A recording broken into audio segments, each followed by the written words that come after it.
नमस्ते बच्चों, आज हम समाजशास्त्र का 5वां अध्याय जो है भारतीय समाजशास्त्री इसका अध्ययन करेंगे। अर्थात भारत के अंदर कौन कौन से समाजशास्त्री हुए जिन्होंने समाज का अध्ययन किया है और इस समाजशास्त्र विषय की शुरुआत करी है। तो सर्वप्रथम है परिचय। भारत में समाजशास्त्रीय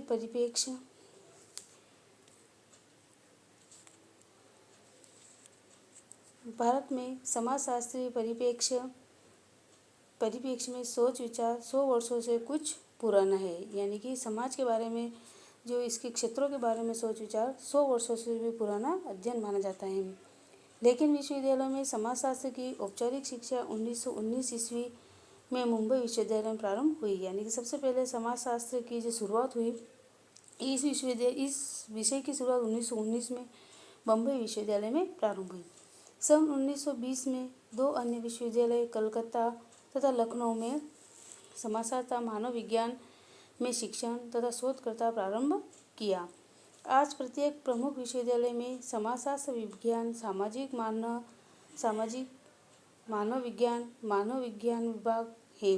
भारत के कुछ प्रारंभिक समाजशास्त्रियों ने भारत में समाजशास्त्र विषय को आकार देने और इसको ऐतिहासिक तथा सामाजिक परिप्रेक्ष्य के अनुकूल करने में महत्वपूर्ण भूमिकाएं निभाई है। यानी कि समाज के क्षेत्र को जान करके उसे समाजशास्त्र से जोड़ करके उस विषय को आगे बढ़ाया है। सबसे पहले अनंत कृष्ण अय्यर, इनका ये समाजशास्त्री 1861 से लेकर करके 1937 तक इनका कार्यकाल रहा। भारत के बेहतरीन तथा सर्वप्रथम सामाजिक मानव विज्ञानी श्री एल के अनंत कृष्ण अय्यर थे। यानी कि सर्वप्रथम समाजशास्त्री ये हुए। वे संभवतः पहले शिक्षित मानव विज्ञानी थे जिन्हें एक विद्वान तथा शिक्षाविद के रूप में राष्ट्रीय तथा अंतर्राष्ट्रीय रूप से ख्याति प्रारंभ हुई। यानी कि एक शिक्षा मानव विज्ञानी थे, यानी कि मानव के समाज के साथ जोड़ करके इन्होंने समाजशास्त्र का अध्ययन किया। उन्हें ख्याति मिली। उन्हें मद्रास विश्वविद्यालय में व्याख्यान देने के लिए आमंत्रित किया गया और बाद में कलकत्ता विश्वविद्यालय में रीडर के रूप में उनकी नियुक्ति की गई, जहां उन्होंने भारत के सर्वप्रथम स्नातकोत्तर मानव विज्ञान विभाग की स्थापना करने में मदद की। सन 1917 और 1932 तक वे कलकत्ता विश्वविद्यालय में ही रहे। उन्हें इंडियन नरजातीय विभाग का अध्यक्ष चुना गया तथा भ्रमण के दौरान जर्मनी विश्वविद्यालय द्वारा उन्हें डायरेक्टर की मानद उपाधि दी गई।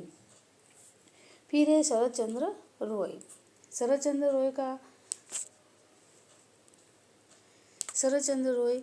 1871 से 1942 तक का इनका समय रहा।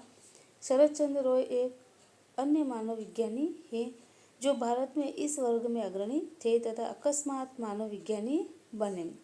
उन्होंने कलकत्ता के रिपन कॉलेज से अंग्रेजी से स्नातकोत्तर तथा कानून की डिग्री ली। कुछ दिनों कानून की प्रैक्टिस करने के बाद 1948 में रांची जाकर ईसाई मिशनरी विश्वविद्यालय में अंग्रेजी के शिक्षक के रूप में कार्य करना प्रारंभ किया। अगले 44 वर्षों तक वे रांची में रहे और झारखंड में रहने वाली जनजातियों की संस्कृति तथा समाज के विशेषज्ञ बने। यानी कि वो जनजाति समाज से जुड़ करके उनकी जीवन शैली और उनकी संस्कृति को उन्होंने जानने का कार्य किया। उन्होंने जनजातीय क्षेत्रों का व्यापक भ्रमण किया तथा उनके बीच रह करके गहन अध्ययन किया। अपने पूरे सेवा काल में रॉय से 100 से अधिक लेख राष्ट्रीय और ब्रिटिश शैक्षिक जर्नल में प्रकाशित हुए। इसके साथ ही उनके द्वारा ओरा मुंडा तथा खारिया जनजातियों पर किया गया लेखन कार्य प्रकाशित हुआ। छोटा नागपुर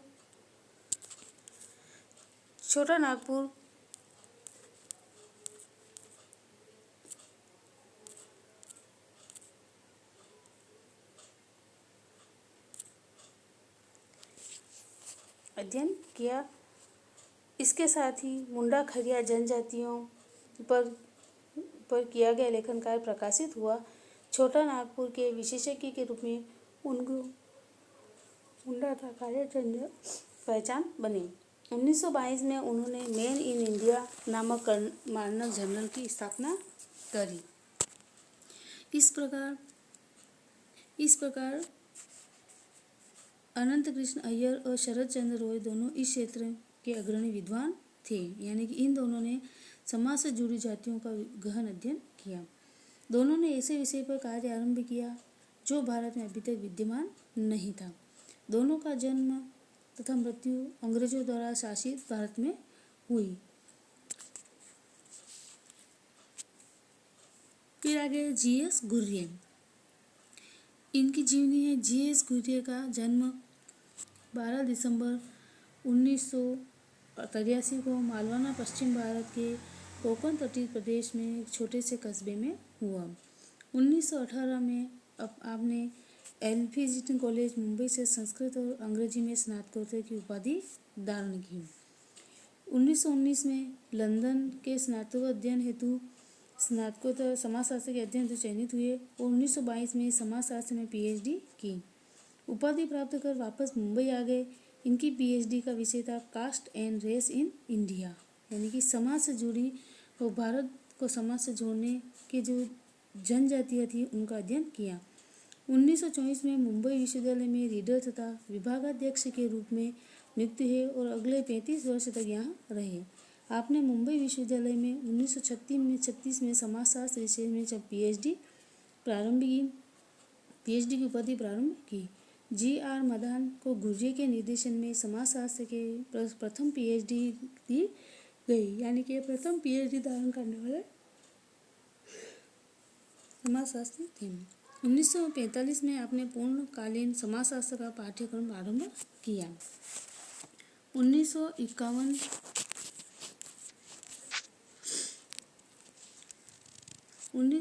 में घुर्ये ने इंडियन सोशियोलॉजिकल सोसाइटी की स्थापना करी, यानी कि सोशियोलॉजी सोसाइटी की स्थापना कब हुई? 1961 में की गई थी। इसके संस्थापक अध्यक्ष बने। 1959 में विश्वविद्यालय में से सेवानिवृत्त हुए, लेकिन शैक्षिक जीवन में क्रियाशील रहे। सेवानिवृत्ति के बाद उन्होंने 17 पुस्तकें लिखी। सन 1983 में 90 वर्ष की आयु में आपका निधन हो गया। फिर है इनका समाजशास्त्र में योगदान। समाजशास्त्र का संस्थागत रूप देने में इनका योगदान रहा।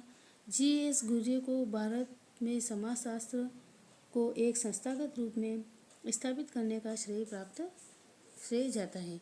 सर्वप्रथम स्नातकोत्तर स्तर पर समाजशास्त्र विभाग में शिक्षण कार्य की अध्यक्षता की, इंडियन सोशियोलॉजिकल सोसाइटी की स्थापना की तथा सोशियोलॉजिकल नामक जर्नल भी निकाला।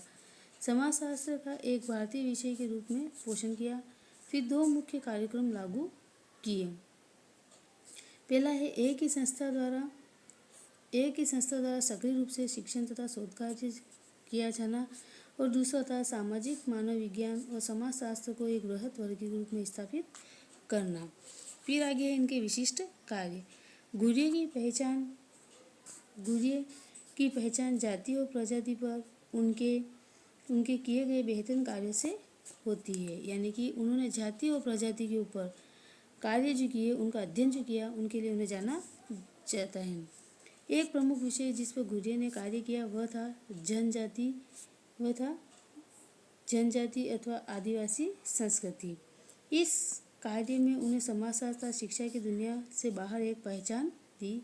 घुर्ये राष्ट्रवादी विचारधारा के प्रबल समर्थक थे तथा उन्होंने इस बात पर बल दिया कि भारतीय जनजाति को पिछड़े हिंदू समूह के रूप में पहचाना जाए।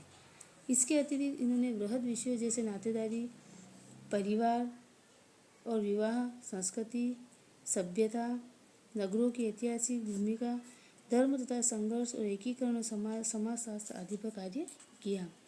फिर जाति तथा प्रजाति पर घुर्ये के विचार।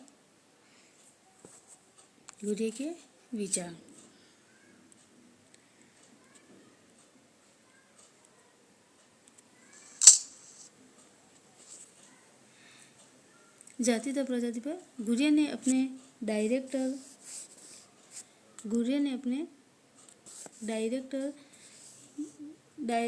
डॉक्टरेट के शोध निबंध caste and race in India 1932 में जाति तथा प्रजाति के संबंधों पर प्रचलित सिद्धांत का आंशिक सिद्धांत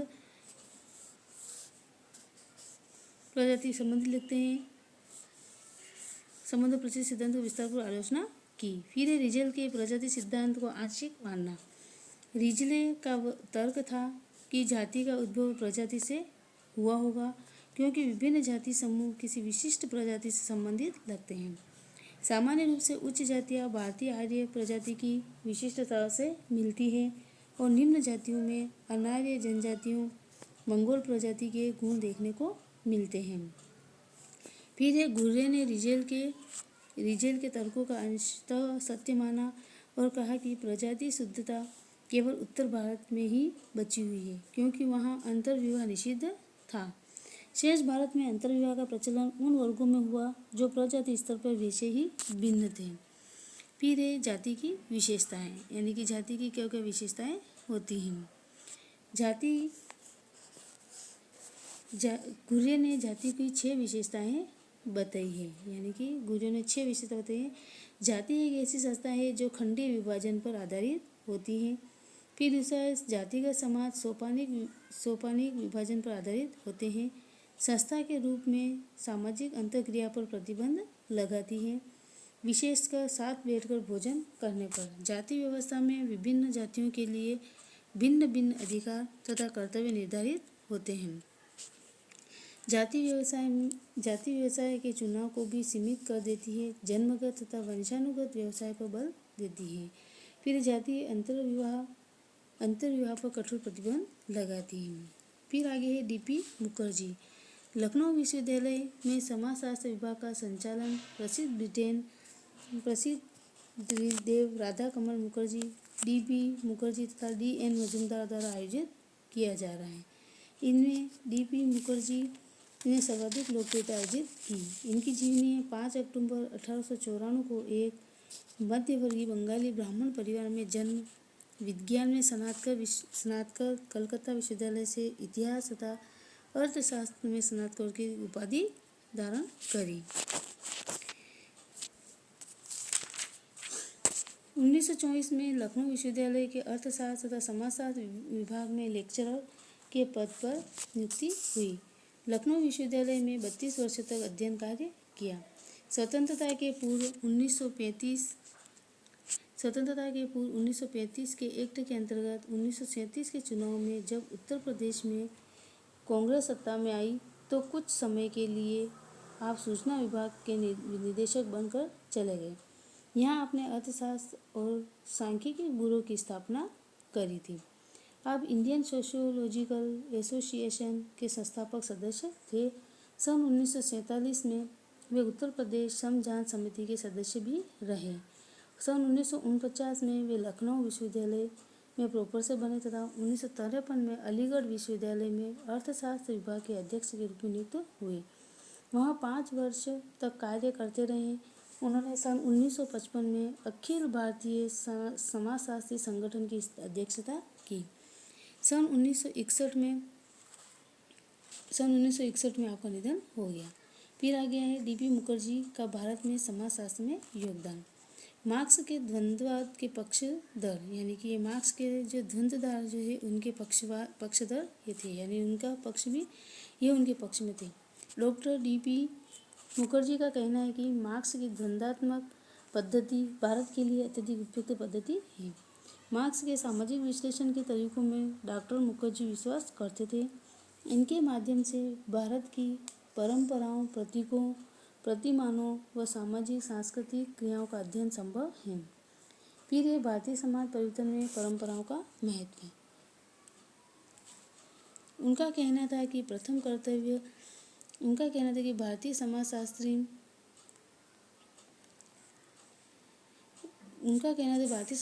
का प्रथम कर्तव्य यह है कि वे सामाजिक परंपराओं के बारे में पढ़े तथा जाने। परंपराएं परिवर्तन से जुड़ी हैं।